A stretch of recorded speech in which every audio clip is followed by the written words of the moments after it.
Będąc skrzypkiem, to trudno nie być blisko Wieniawskiego, bo jest to w zasadzie kwintesencja literatury skrzypcowej w romantycznym stylu. Ja mam taką swoją prywatną teoryjkę. Jeżeli potrafi się zagrać bez specjalnych katastrof cały 10. opus na jedno posiedzenie, jest to w pewnym sensie nobilitacja. Dlatego wydaje mi się, że różnica między, powiedzmy, twórczością Paganiniego, może nie twórczością, ale podejściem do instrumentu, a Wieniawskiego polega na tym, że u Paganiniego jest w pewnym sensie zafascynowanie techniczną i fizyczną stroną. U Wieniawskiego nie da się oddzielić trudności technicznych od emocjonalnych. Jedno z drugim jest związane. I przede wszystkim trzeba być troszeczkę hazardzistą. I nie można się bać. Pamiętam, zawsze się bałem tego skoku w demolowym koncercie i jak tylko się odrobineczkę przestraszyłem, to nie trafiłem. W momencie, kiedy się podchodzi do tego, że przecież to w ogóle, to jest tylko 2 oktawy i sekunda. Żaden wielki niby wyczyn. Ale w momencie zawahania się przed tym skokiem już jest zabawa skończona. Już się nie trafi. Zresztą nie chcę tego mówić ze względu, że może się ktoś z młodszych zarazi tym podejściem i będzie miał problem. Ja nawet wykombinowałem możliwość zagrania tego skacząc tylko o oktawę i sekundę z tak zwanym przedęciem. Przyciskając strunę, odzywa się flażolet o oktawę wyżej. Ale to nie.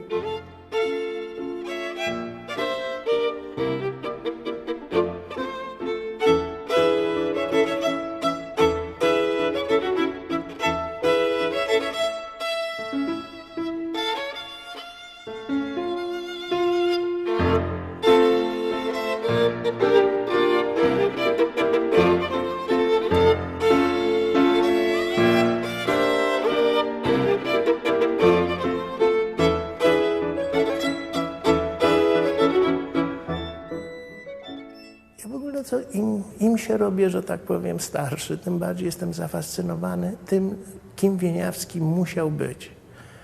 Bo musiała być to osobowość o tak niewiarygodnej, że użyję słowa sile przebicia, że te powiedzenia, że kobiety mdlały i tak dalej, to było możliwe. To musiała być tak niewiarygodna osobowość. I oczywiście biorąc, powiedzmy, chociażby fantazję faustowską. Faust, w zasadzie my już nie znamy tych motywów za bardzo, bo kto dzisiaj zna Fausta? A utwór sam w sobie egzystuje jako wspaniały. To jest dla mnie 3. koncert skrzypcowy.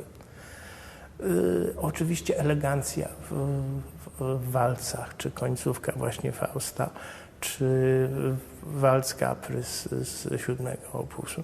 To są, im głębiej się w to wchodzi, im więcej ma się okazję do wykonania tych utworów, to one się robią coraz bardziej ciekawe i szlachetne, bo jest w jakimś sensie u Wieniawskiego w tekście jest samokontrola. On nigdy nie przekracza bariery dobrego smaku.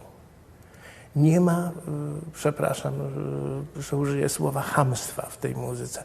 Ona jest zawsze elegancka. W tym znaczeniu to jest bardzo podobny do Mozarta, którego też nie ma. Nawet jak jest jakiś wariacki pomysł, to jest on podany z jakąś taką wrodzoną elegancją. Jest kilka utworów, które rzeczywiście są odrobineczkę, jak to się mówi, off the wall, czyli ze ściany. Ale to, chociażby weźmy opus 11, rosyjski karnawał. Przecież to są wariacje na temat pijackiej pieśni. I jest tam i bajan, i akordeon, i ptaszki śpiewają, ale jest to jednak utrzymane w granicach tego dobrego smaku artystycznego. To nigdy nie przekracza Nawet jak się próbuje to przeholować. Ja miałem zresztą wspaniałego pianistę w Norwegii, z którym to ogrywałem. Myśmy wyczyniali takie numery. To zawsze jednak zostaje w tych ramach tego naprawdę wspaniałego, wrodzonego smaku artystycznego. U Wieniawskiego nie ma jakiejś, przynajmniej ja nie widzę, jakiejś linii rozwojowej. To jest od razu, tak jak u Bacha, nie wiadomo, gdzie był początek. Przecież tak naprawdę nie wiemy, która kantata powstała kiedy. To samo tutaj można by wielu ludzi oszukać, w którym roku powstał utwór. I u Wieniawskiego to się przewija przez całą jego twórczość. Chociaż, co mnie troszeczkę fascynuje, że im dalej w las, tym to się robi prostsze, bo on się nie chciał męczyć. A efekt jest taki sam, czyli w zasadzie próbuje znaleźć rozwiązania techniczne łatwiejsze dla niego, ale bardziej efektowne. Przecież powiedzmy porównajmy oba polonezy, D-durowy i A-durowy. D-durowy jest w zasadzie technicznie bardziej skomplikowany, bo tam są i tercje, tam takie bardzo nieprzyjemne na staccacie, które zazwyczaj my dzisiaj oszukujemy troszeczkę, bo albo się je rozdziela, albo też sam jestem winien tego grzechu. A A-durowy polonez jest bardziej efektowny, pomimo że jest w zasadzie technicznie prostszy. A tym, co jeszcze mnie strasznie wzrusza u Wieniawskiego, Scherzo Tarantella ma taką reputację, że to taki trudny utwór. W zasadzie Scherzo Tarantella składa się z 7 czy z 8 elementów, które się powtarzają przez cały czas. Dowcip polega na tym, żeby się nie zmęczyć. Bo jak się raz człowiek nauczy tego tata ja tam, no to ono jest, ono się powtarza ile razy. No musiałbym obliczyć w tej chwili, nigdy sobie nie zadałem trudu. Ale to jest ten sam efekt. I trudność polega na tym, żeby być w stanie zagrać to już grając to za 7 razem, żeby się coś nie. Także Wieniawski był bardzo, bardzo szczwany, jeżeli chodzi o używanie trudności technicznych. Nigdy nie pisał przeciwko sobie. No przecież już pod koniec życia, kiedy już ze zdrowiem nie było najlepiej. Przecież nie można powiedzieć, że koncert demolowy jest mniej efektowny od koncertu fismolowego.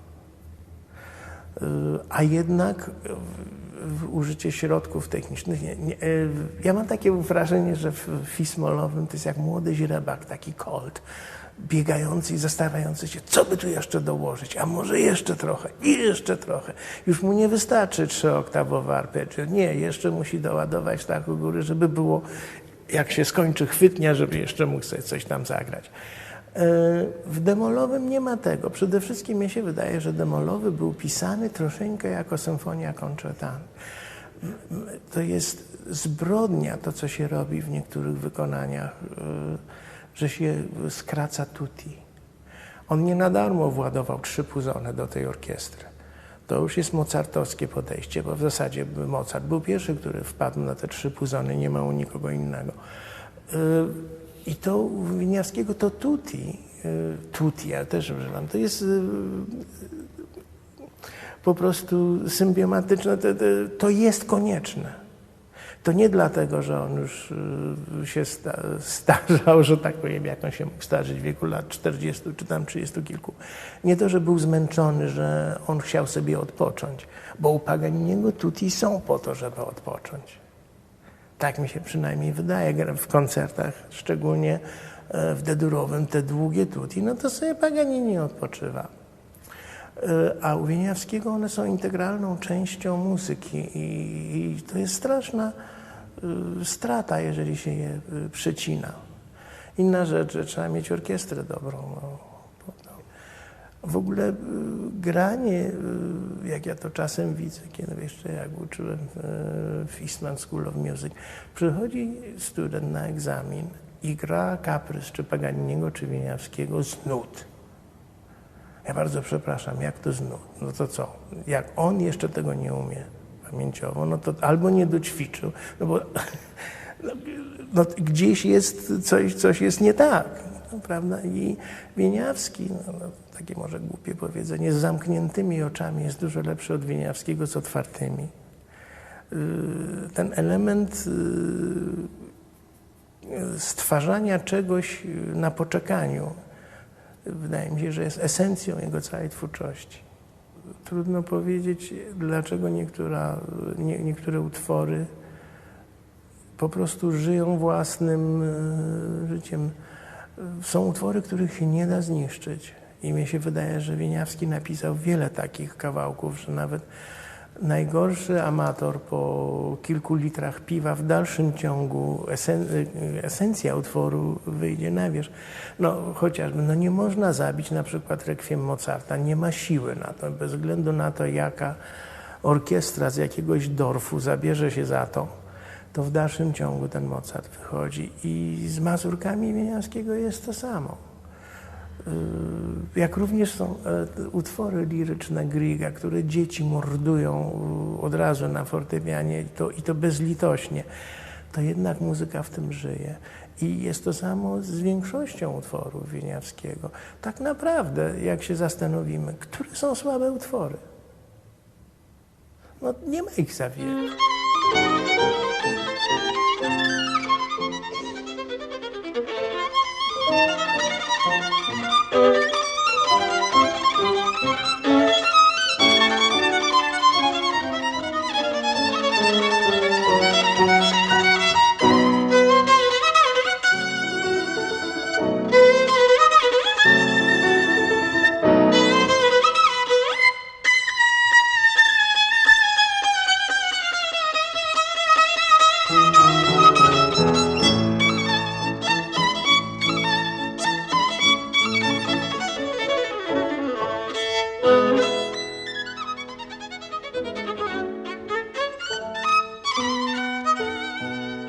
Te czasy romantycznego wirtuoza to już, że tak powiem, padły.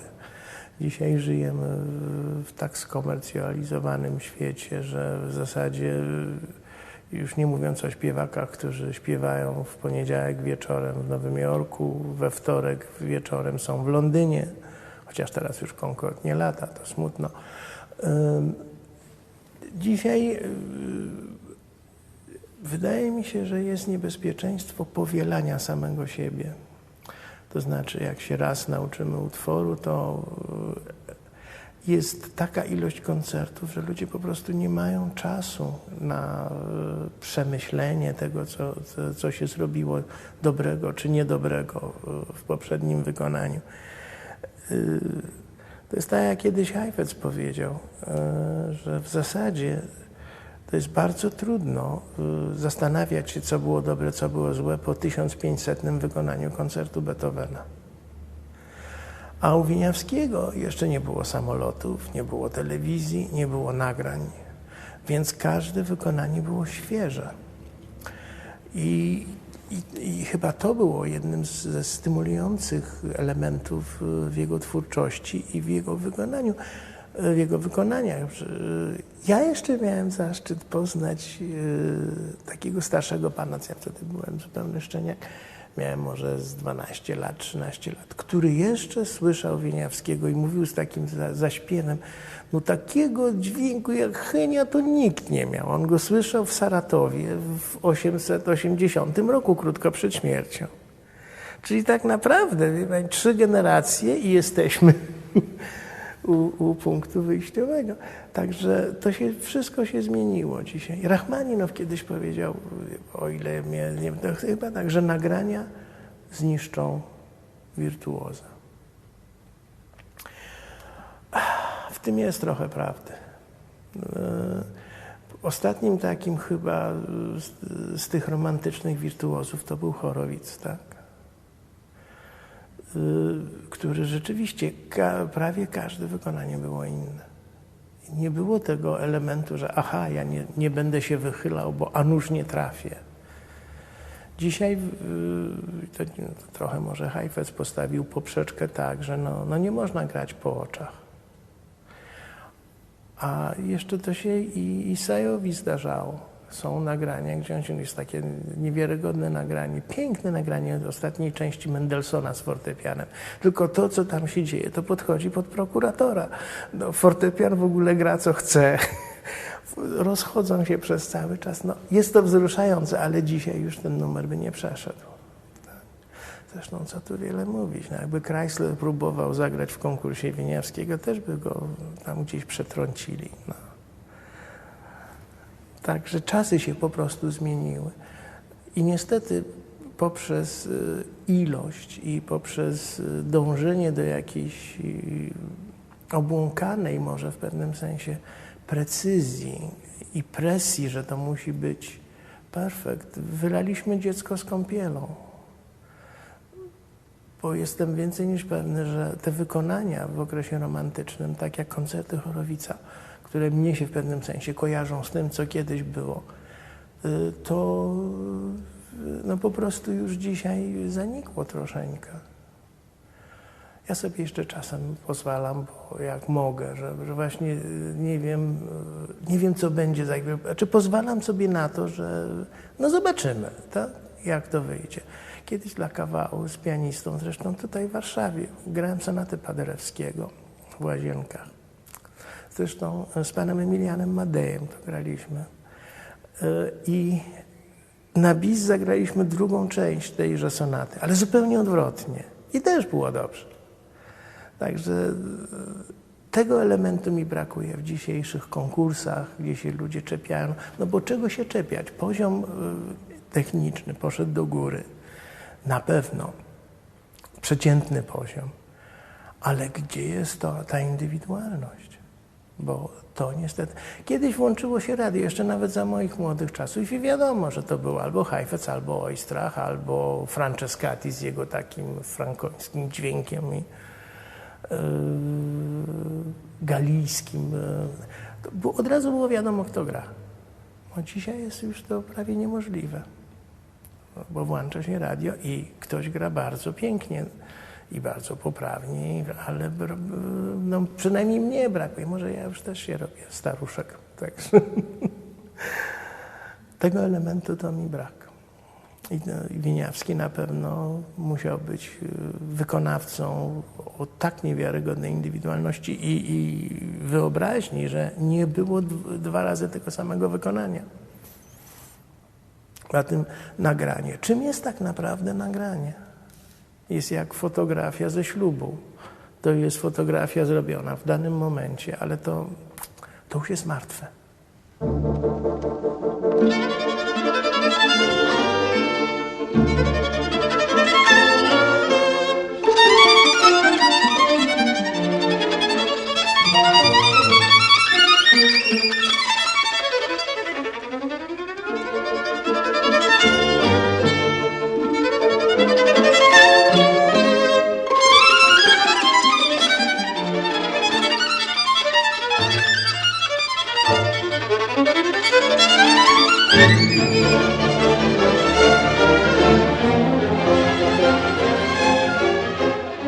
Ten element kreatywności i twórczości w danym momencie zanika coraz bardziej. Koncert to jednak koncert, nawet jak nie jest na najwyższym poziomie, bo coś się tam przydarzy. No, zawsze się coś zdarza, przypadki chodzą, prawda? Albo się po prostu przez całe życie nie doćwiczyło jednego miejsca w nadziei, że się uda. Ale to raczej złudne nadzieje. I tego mi brak dzisiaj nagrania. To jeszcze to słychać, na przykład nagrania Heifetza był taki okres. Ja dlatego tak mówię o nim, bo miałem zaszczyt z nim się bawić w granie na skrzypcach w Kalifornii. On w okresie od 50 chyba pierwszego, czy od którego 40, był taki okres, że on przychodził do studia i grał raz. I to było nagranie, bo jemu płacili za jedno wykonanie. Czy wygłupiał się, ale próbował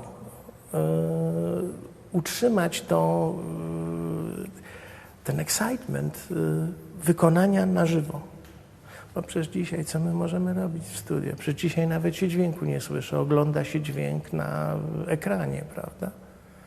W digital thing. No przecież można na trylu zmienić wysokość dźwięku. Pod warunkiem, że fortepian nie gra i orkiestra nie gra, to można o pół tonu w górę, w dół. No pół to może nie, ale prawie.